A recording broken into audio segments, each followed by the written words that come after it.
Hello दोस्तों, आपका स्वागत है हमारे यूट्यूब चैनल केमिकल टेक्निकल में। दोस्तों आज जो हम सदिश का जो सेकंड लेक्चर है वो आज को हम इस सेकंड लेक्चर में आपको डिस्कशन करेंगे। वो सदिशों का वियोजन और दिक्कोज्याएँ इत्यादि का निकालना सीखेंगे और टॉपिक हैं उनको भी निकालना सीखेंगे। और जो कि हमारे टोटल जो वीडियो पार्ट हैं जो 1 से लेकर 5 तक के जो 16 लेक्चर हो चुके हैं और ये सदिश का सेकंड लेक्चर है। तो आपने फर्स्ट लेक्चर को नहीं देखा है तो फर्स्ट लेक्चर जरूर देख लो, उसमें आपको बेसिक कॉन्सेप्ट बहुत ही ज़्यादा बताया गया है। तो चलते हैं अपने टॉपिक की तरफ। टॉपिक है जो हमारा दिक्कोज्याएँ। दिक्कोज्याएँ क्या होती है हमारा, तो कॉस स्क्वायर अल्फा ये कोण होता है, प्लस कॉस स्क्वायर बीटा ये भी कोण होता है, plus cos square gamma equal to 1। तो ये दिक्कोज्याएँ हमारा ये क्या होता है, मान होता है। ठीक है। और एल एल एल को भी L is equal to cos cos alpha, M is equal to cos beta और N is equal to cos gamma, इनको ऐसे डिनोट कर दें। ठीक है। तो इनका भी रेशियो 1 होता है, मान होता है, जो योग होता है 1 होता है। ठीक है। और आपको दिक्कोण होते हैं वो आपके दिक्कोण क्या होते हैं, cos square alpha is equal to. दिक्कोण निकालने के लिए आपको क्या करना पड़ता है, आपको ए वेक्टर दिया रहेगा और उसका मापांक ज्ञात करोगे और आई का कोफिशिएंट लोगे जो कि गुणांक लोगे, उसके बट्टे ए का जो मॉड्यूलस निकाला होगा उसका कर दोगे तो आपका कॉस अल्फा निकल के आ जाएगा। ठीक है।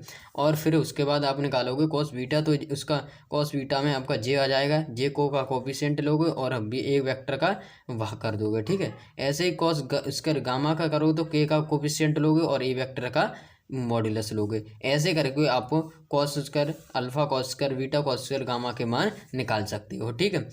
और आपको एक और जो नेक्स्ट जो टॉपिक है वो है दो बिंदुओं के बीच की दूरी ज्ञात करना। दो बिंदुओं के बीच की दूरी ज्ञात करने के लिए आपको दो बिंदु दिए रहे होंगे, उसमें से आपको जो कि आई जे के कोफिशिएंट दिए रहे होंगे, जो कि गुणांक में दिए रहे होंगे, उनके मान लोगे। ठीक है। उनके मान लेकर आपको x2 माना x1 ये फार्मूला की तरह इसमें फार्मूले के आधारित पर आप सॉल्व करोगे तो आपका दो बिंदुओं के बीच की दूरी ज्ञात हो जाएगी। ठीक है।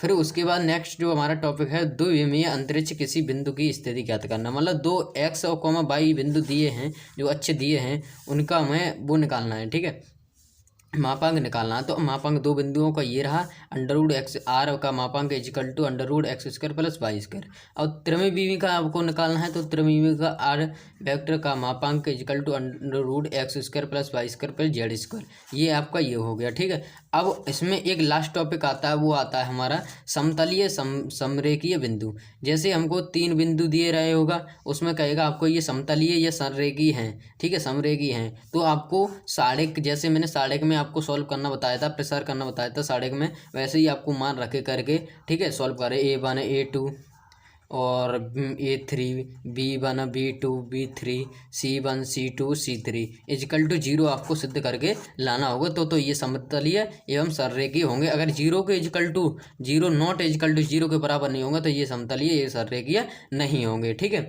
फिर उसके बाद आपको अगर उसमें ऐसे ही इसमें आपको क्वेश्चन दे, ए वेक्टर दिया रहा है और बी वेक्टर दिया रहा है, तो आपको ये वाला फॉर्मूला लगा के आपको सॉल्व कर लेना है। ठीक है। उसमें आपको लैम्डा का मान निकल जाएगा और उसको आप अच्छा आसानी से सॉल्व, या फिर इसी विधि से सॉल्व कर लेना तो आपको मान निकल कर आ जाएगा। वो आपको मैं क्वेश्चनों में डिस्कशन करूंगा। ठीक है। तो आप इन क्वेश्चनों को नोट कर लीजिएगा। ठीक है। वीडियो को स्किप करके आपको नोट कर लेना है इन क्वेश्चनों को, ठीक, वो सॉरी सूत्रों को, इन फॉर्मूलों को। और ना या तो मैं आपको उस पर व्हाट्सअप ग्रुप पर डाल दूंगा, सो आप व्हाट्सअप ग्रुप पे देख लेना। ठीक है। अगर आपने व्हाट्सअप ग्रुप ज्वाइन नहीं किया तो आपको डिस्क्रिप्शन में लिंक मिल जाएगा, व्हाट्सअप ग्रुप जरूर ज्वाइन कर लें। इस पर आपको इंपॉर्टेंट कॉन्सेप्ट प्रोवाइड कराया जाता है। ठीक है। व्हाट्सअप ग्रुप ज्वाइन जरूर कर लें। ठीक है। ओके।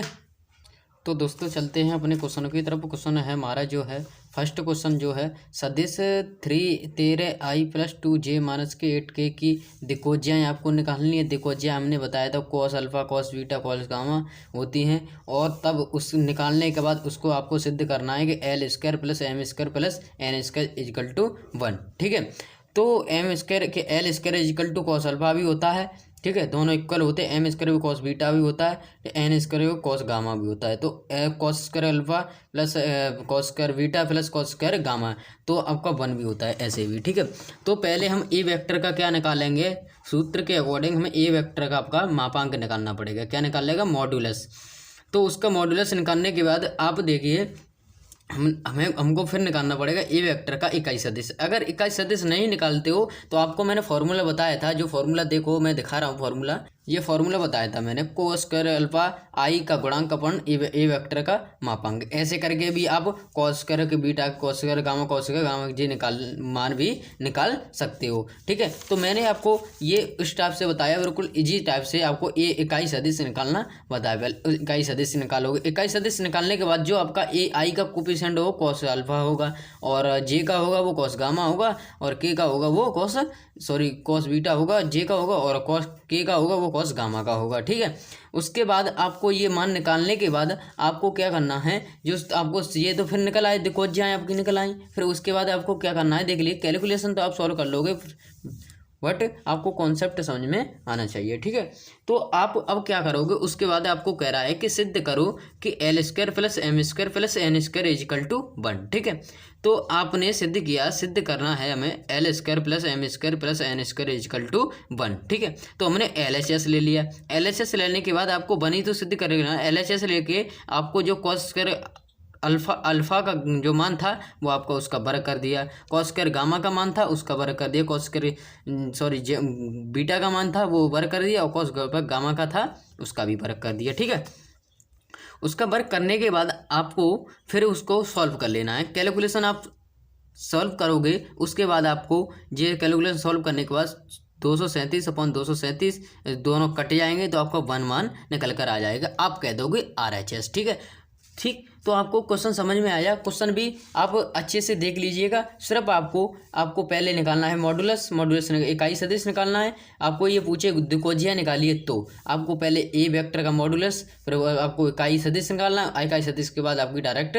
द्विकोजियाएं निकल कर आ जाएंगी। ठीक है, ठीक, आपको द्विकोजियाएं, अगर दिक् कोण पूछे तो दिक् कोण भी आप बता सकते हैं, दिक् कोण और द्विकोजियाएं जैसी हैं। ठीक है, तो आप अब मैं चलते हैं नेक्स्ट क्वेश्चन की तरफ। नेक्स्ट क्वेश्चन जो है हमारे समतलीय और सररेखीय है। ठीक है,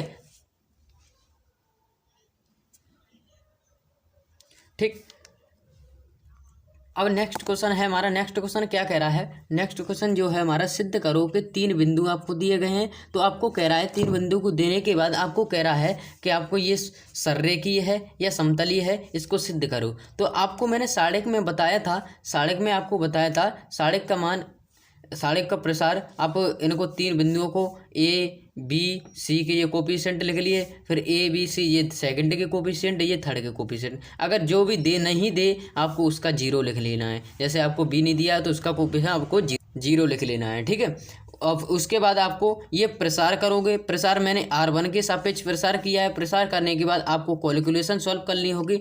आगे आपने सदिश वाला, आपको मैंने डिटर्मिनेंट पढ़ाया, उसमें आपको प्रसार करना आता होगा तो आप इससे भी सॉल्व कर लोगे। ठीक है, तो आप इसको सॉल्व करने के बाद अगर आपका 0 मान निकल कर आता है, किसका, डेल्टा का 0 मान, मतलब साढ़ेक का 0 मान निकल कर आता है, तो आपका ये सररेखीय या समतली होगा। ठीक है, अगर 0 नहीं निकल कर आता है, 0 इजकल टू नॉट इजकल, ठीक है, 0 का मान साढ़े का मान आपका 0 नहीं निकल कर आता है, तो आपका ये समतलीय सररेखीय नहीं होगा। ठीक है, अब चलते हैं हम नेक्स्ट क्वेश्चन। नेक्स्ट क्वेश्चन क्या है हमारा, 2 बिंदु दिए गए हैं 3, 4, 5 तथा -1 और 3 -3 के बीच की दूरी ज्ञात करो।